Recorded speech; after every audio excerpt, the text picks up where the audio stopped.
why we chose zone. You know, I started off. I played in a flex bone system similar to Navy, Army, Georgia Tech. That's what I played in. That's what I started coaching, and I was lucky enough to coach at my old high school, White Bear Lake. When I graduated high school, my head coach got done playing college football. He hired me on it, and that's kind of where I learned the game. And then as I got my first head coaching job, which was 6 years ago now,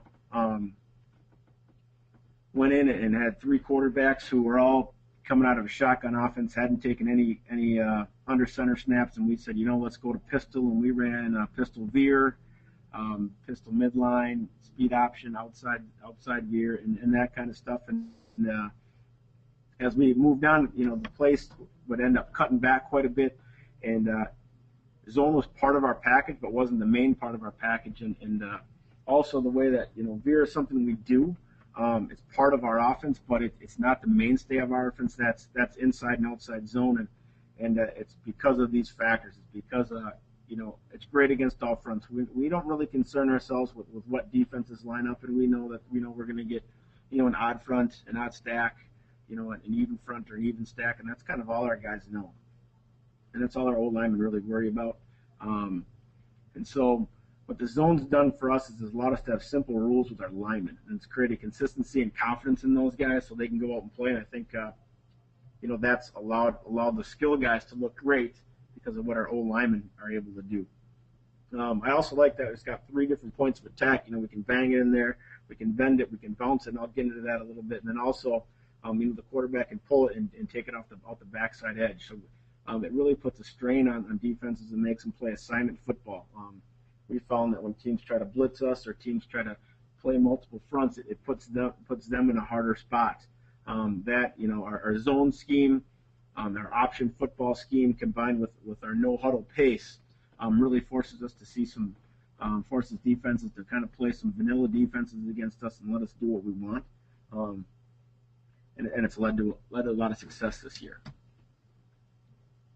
So real quick, the differences for us, and I know everybody's different, and this is just how we look at it and how we teach our kids, is a difference for them between inside and outside zone. And with inside zone, we want our super back, our one back, we want it to be an A to A run.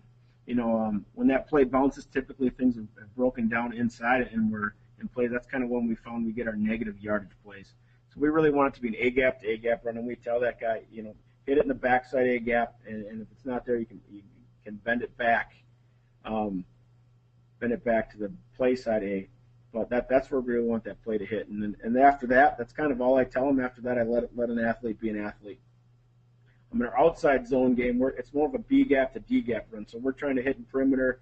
We'd like it to hit in there, but that play tends to get to the perimeter a little bit more. And then how we teach our double teams, in our inside zone, we look more for vertical double teams. We want to get vertical movement and off the backers.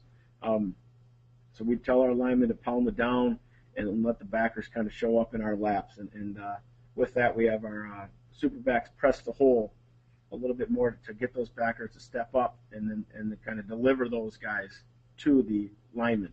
And our outside zone is more horizontal double teams where they're working to get outside leverage, and I'll get into those schemes here, but it's more a horizontal double team, and so our steps are different on that. And then our inside zone, we tell those guys that's a physical play. We don't want to be an inside zone team and be finesse. We want to be a physical inside zone team. And so we tell our guys that, and we want those guys putting guys on their backs, and we want pancake blocks, and we want defenses to not want us to run that play. Outside zone, we still want to be physical, but it's more of a position play, and the placement of the head and being able to reach and overtake and those type of things are a bigger piece of making that play be successful. Real quick before I get into schemes, I just want to quick go through the thought process, and this is stuff that I'll talk about as we get through plays, but the thought process for me as being the O coordinator, first thing we look at is where our numbers. So where's our numerical advantage? And we can get that through formation. We can get that just by how the defense aligns. We can get there through motion. But we're trying to find where our numerical advantages, and then we're trying to find where the defense's weaknesses are. So we'll do that through film study. Maybe it's who we're attacking. Maybe it might be who we're choosing to read that game. and we'll try to find, oftentimes it's who's their best player, and let's just read that guy and make him be wrong, and then also it's where are they weak by alignment. The next thing we look at is angles and field. So who has the best angles? And I guess the best example of that is, when we go against even fronts and a four-man front, we find it's much easier to double team, a two-eye or, a shaded nose and get off to a backer than it is for a guard to try to reach a three technique to the play side. It's not a great angle. The guy's already in a B gap position. And so we try to look at where are our best angles to run these plays. And then we try to find where's the space in there. Are they we're in a spread formation. Are they taking a backer out of the box? Where are they giving us space to run the ball? Is it to the field? Are they overplaying the field and now it's to the boundary? But we try to find where that space is. The last part of it is where our playmakers are, and so we try to build things into our option offense where we know if our playmakers are hot, or we just know we got to get the ball to these guys. We can look at it and say, who are we going to get the ball to? How are we going to get it there? And so we'll come in with our sheets going into games and saying, these are the top plays here. Our one back is having a great day. Let's run these plays to make sure he gets these touches. Or, our slot is running really hard. We need to run these plays. And so that's kind of that next thought process in there is trying to get the ball to our playmakers and make sure there's big factors in the game. I'm going to get into a little bit of inside zone rules here. And so, this is it's a modified blocking scheme, so a modified zone blocking scheme. Everybody teaches zone a little bit different, but I think, they've all got merit. And one thing I did as we made a decision as a staff to be a zone team is reached out to people. I talked to Anthony Prattley with pistol spread option and talked to him all the time. Luke Ethington out in Maryland, and then went out to Oregon and talked to the end zone guys and trying to get as much information as I can about people who are doing this successfully. And I'm probably a lot like everybody else here. I'll be logging on to all the other webinars and trying to learn as much as I can. And so I think one thing that makes our schemes successful and has helped our kids is it's pretty easy. I sit down with the kids and we can have them recite back what they need to do and be prepared to do this in about 10 minutes, which is good. And so our rules are, if we've got a covered guy, his responsibility is to block the play side number. And then we go through the steps of how we get that done. But they know if you're covered, you got play side number. And that's how we teach it. So we're in film study, we're doing a breakdown, or we're doing a game plan. We'll say, all right, this is their front, you're covered, what's your responsibility? Play side number. Our uncovered guy, he's going to block the play side gap, the first fat guy at second level. So we call it GFS. And so that's kind of what they say so we shortened it up a little bit. So they know that they're responsible for gap. Anything shows in that gap, that's their first responsibility. If nobody shows up in their gap, now they're on the double team, working to pound it down, and the last responsibility is second level. So that's how we teach it. That's our rules for our inside zone blocking scheme. What it means to be covered. We try to keep it as simple as we can. We tell them if you can reach out and touch a guy, you're covered. One thing we try to utilize is we start off with our base splits at 3 feet. We go 3-foot splits, and then we adjust from there. So you'll see our guys, and I know video doesn't come through great on this, but you'll see our guys in film, and if you're interested in any of that, you can feel free to let me know. I got my contact information at the end, but we'll line up with 3-foot splits, and then we'll adjust. So if your guy's covered, let's say we're going against a 3-4 defense, and the guy's covered, our tackles are going to take a step wide, and they're going to get those things to 4 feet. We're going to try to create bigger gaps in there. If a guy's uncovered, he knows he's going to have to double team, so he's going to take a step down. And it kind of creates seams for us on there. So we teach our guys that covered, uncovered, and knowing those type of things. And so if we're covered, you can reach out and touch a guy. Your job is to block that play side number. And we do it a couple different ways. If we've got a backside shade, so on this